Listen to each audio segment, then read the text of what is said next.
Welcome back to Tuesday's Thought. Thank you for coming back after the summer break. So today is actually World Suicide Prevention Day, and I will be talking about risk factors and warning factors of suicide and also suicide prevention.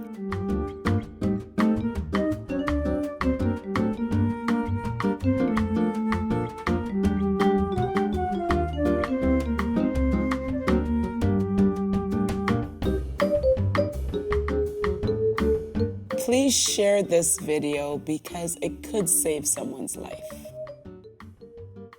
As I said, today is Suicide World Prevention Day, and we know that suicide is when a person caused their own death. So when the person dies at their own hand, that is suicide.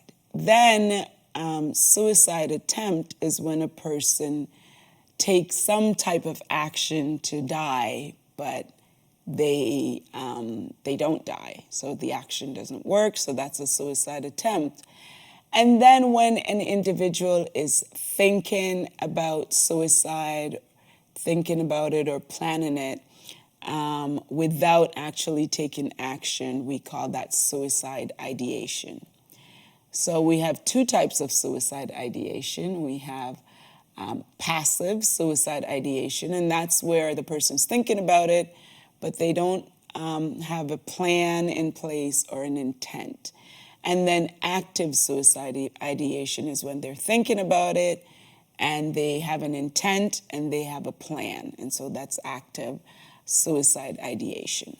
We're going to look at the risk factors, what you want to keep in mind when, if you see someone acting a certain way, you want to ask them about whether or not they're thinking of hurting themselves. But we're going to look at different things that would make it more likely that a person would take their life. Okay, so according to the CDC, so that's the Centers of Disease Control and Prevention, suicide is the leading cause of death in the United States, particularly among people ages 10 years old to 34 years old. So that is a lot. 48,000 people died by suicide in the U.S. in 2021. That's 48,000 people. And there could be more, because not all of it would necessarily be recorded. So I wouldn't think this number is the amount. There would be definitely more people who die by suicide. When we look at risk factors in regard to suicide, it has no specifics, such as it's only this set of people. Suicide does not respect anyone. So it could be a young person, an old person, a person in between. It doesn't matter if the person's rich or poor, black, white, male, female. People in every single one of these groups have died by suicide. So you can't look at a person and go, because that person is of that ethnicity, then they're more likely to die by suicide. It could be any ethnicity, and a person could take their life. So keep that in mind. But there are certain factors that can increase the likelihood of suicide. And so I'm going to look at some of those. So a big one is mental health issues. This could be depression, anxiety, personality disorders, even addiction. Being addicted to substances can influence suicide, where the person's more likely to die by suicide. Another one is chronic pain. So individuals who are experiencing chronic pain, have tried everything and still experiencing chronic pain, that is a risk factor. Abuse is another one. Doesn't matter what the abuse is, whether it's sexual abuse, physical abuse, emotional abuse, verbal abuse. All of these could influence a person wanting to take his or her life. Bullying is another big one, and especially with younger people. So when elementary school, high school, bullying is a huge factor. Bullying in person and also cyberbullying, where that could influence or could be a risk factor for a person wanting to take his or her life. Another one is trauma, and there's different types of trauma, and one of these days we'll definitely talk about trauma and the different types of trauma. And there's also social isolation. This is individuals who are by themselves most of the time. They're not going out and interacting with anyone. A lot of times this is an issue for the elderly or socially isolated, so this could be a risk factor. Another one is family history. So what that means is if a person in the family attempted suicide or died by suicide, then that could impact, it could be a risk factor for another person in the family, or an indication that another person in the family might do the same. Another one is suicide contagion. And what that is if a person is exposed to hearing about a person dying by suicide, whether it's a family member, whether it's peers, friends, the media, then that could influence a person wanting to die by suicide. Now, sometimes you'll see you won't hear about suicide happening in the news or in the media because we call it copycat, but the real terminology is contagion, where people will take their life because they see that or saw that a person took his or her life. Another thing that is a suicide risk or could influence it is being discriminated against. So discrimination and oppression. So being discriminated against, being marginalized, being oppressed, those things could also influence that. Another big one is access to guns. And so there was a study done by Harvard University, and they found that access to firearms is associated with increased suicide risk. Now, if you think about the completion of suicide, if an individual were to use a gun, that's more likely that that person could die by suicide than if they use certain other means. And so having access to a gun is definitely an increased risk, suicide risk. Another thing is previous self-harm or suicide attempt. So if an individual tried to hurt themselves before, had a suicide attempt before, then that could increase the likelihood that they may actually go through with suicide.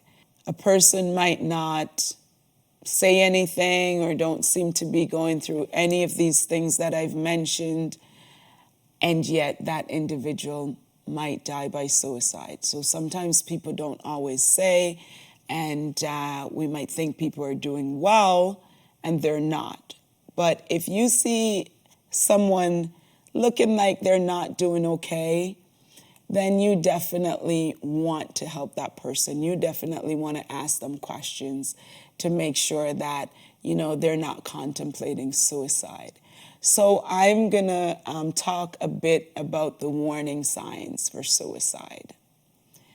One of them is the individual starts talking about death or about ending their life. So they're straightforward, saying, I want to die, I don't want to live anymore, it would probably be better if I'm not here. Things such as that, you want to look out if you know a friend or anyone who's saying something like that. Another one is an individual feeling hopelessness or helplessness, or they're feeling desperate. You want to look at that as well. Withdrawing from friends and family. So some people, they stop talking to people, they might remove themselves from friends or family, go into isolation, where they will ruminate on things that is influencing the idea of suicide. Thinking about suicide or making a plan, as I talked about the suicide ideation, that's another warning sign. If someone is thinking about it, whether it's you or someone else, thinking about it, thinking of how, they would do it or how you would do it, that is another warning sign.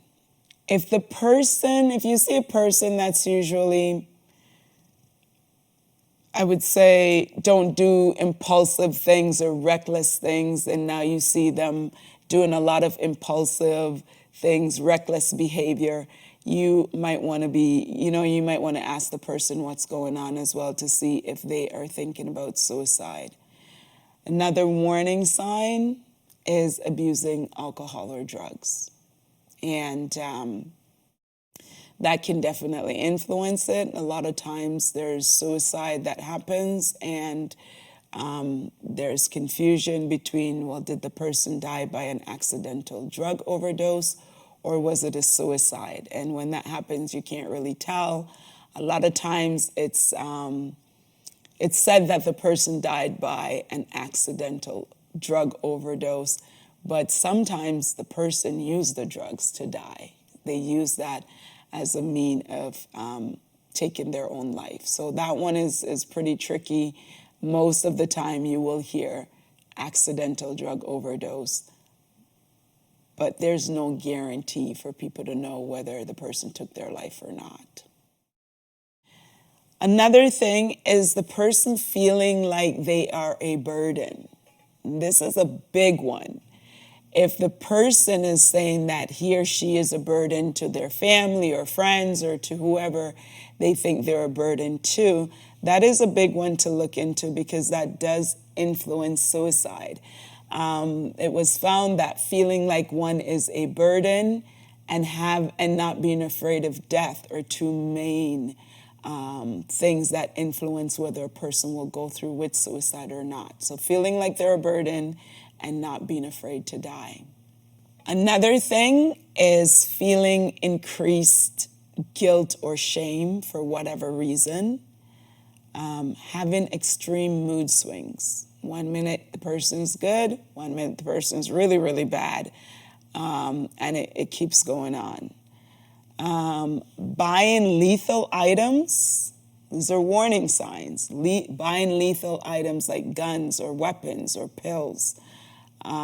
This is very important if you see those things to question what's going on. Giving away their possessions, their valuable things that the individual really care about, and now they're just giving it away. Trying to tie up loose ends, such as paying off debts, making a will, putting things together.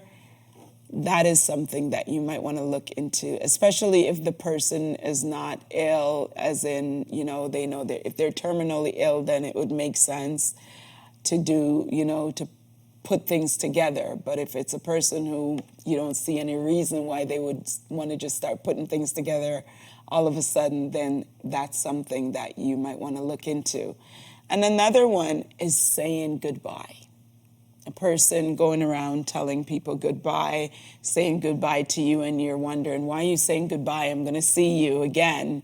So that's something to look into.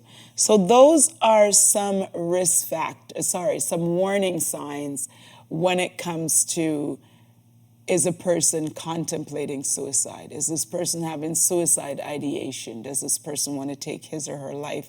Those are a few things. Some of the things that you can, if you see these things happening, then you want to question what's going on. Let's look at prevention. Sometimes we're scared to ask a person if they're thinking of hurting themselves, because you're worried that if I say suicide, then the person's going to get the idea that dying by suicide is what they should do.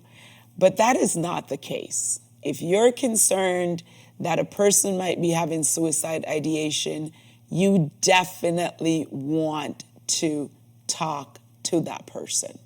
if they're exhibiting some of those suicide warning signs that I just mentioned, you want to talk to that person. You want to ask them if they're thinking of hurting themselves. So, you can, depending on your relationship with that person, you could just ask, hey, is everything okay? Are you thinking of hurting yourself? Are you thinking of dying by suicide? What's going on? I noticed this, I noticed that. So it's okay to ask, because that's the only way you're going to know. That's the way you're going to know if this person is thinking of hurting him or herself. And it's not going to give them the idea to go and die by suicide. If they were not thinking about that in the first place, you asking about it is not going to let the person say, oh, yes, that's what I'm going to do now because Jassett asked me about it, okay? If you ask this person, are you thinking about hurting yourself? And the person says, yes, I'm thinking of, this is what I'm going to do and all of that. Please don't make the person feel worse by, saying negative things to them. How could you do this? For example, you say you're a Christian and you're going to commit suicide. We don't use that term anymore, commit suicide, but I know in the professional world we don't use it. But it's still used by many. How could you think of committing suicide and all of that? The person's already feeling really low, and making them feel worse is really not a good strategy. So if a person says they're going to die by suicide, the last thing you need to do is start being judgmental and start saying, they're horrible people. How could you do this? Okay? That is definitely not going to help. You want to provide encouragement. You want to encourage the person to, encourage them in a loving way. How can I help? Let's talk about it. Tell me how you're feeling. Sit with that person. Talk with that person. Let's go for coffee or invite them over or something like that. Instead of jump into, how could you do this? That's a horrible thing.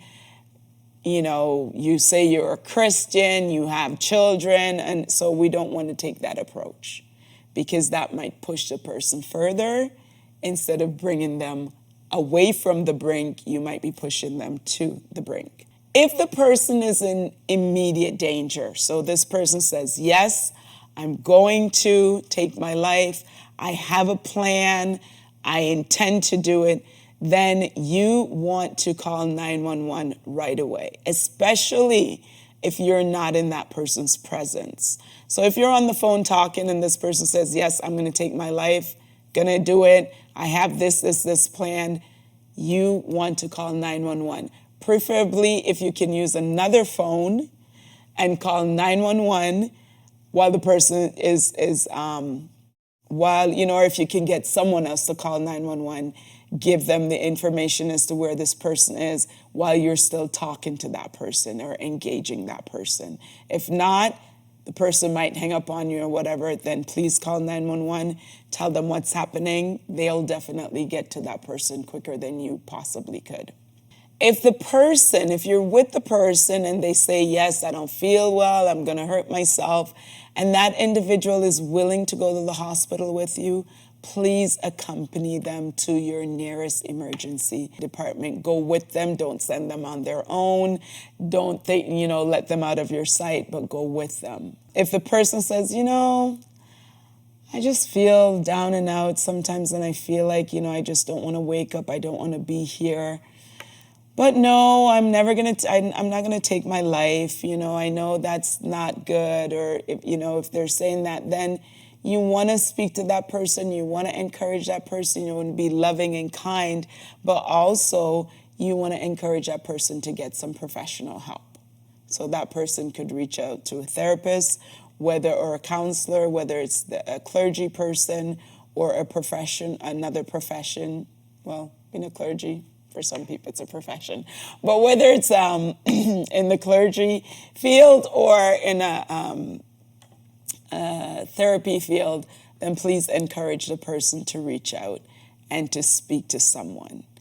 The person can also, another first point of contact, second, because they've spoken to you, would be their family doctor. You can definitely encourage a person to see his or her family doctor and to let them know that they're having suicide ideation.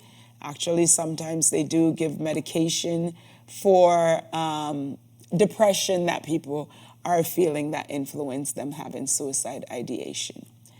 There's also the crisis line, and all this information will be given to you on this video, where you can reach out if you are experiencing suicide ideation or if you know of anyone experiencing suicide ideation. So you can call the crisis line depending where you are. We're going to put up that information to reach out. The best thing you can do for someone who is experiencing suicide ideation is to be with them, encourage them, go to the hospital with them, and if it's imminent danger, then don't hesitate to call 911. I hope this was good information for you. Please share it because it could save a life. God bless you, and I will see you next week.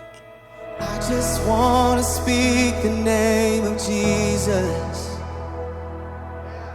over every heart and every mind,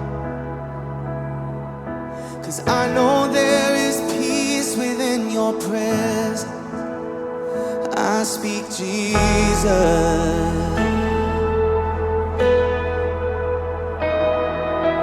I just want to speak the name of Jesus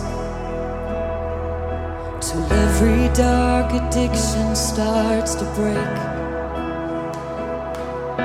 declaring there is hope and there is freedom. I speak Jesus.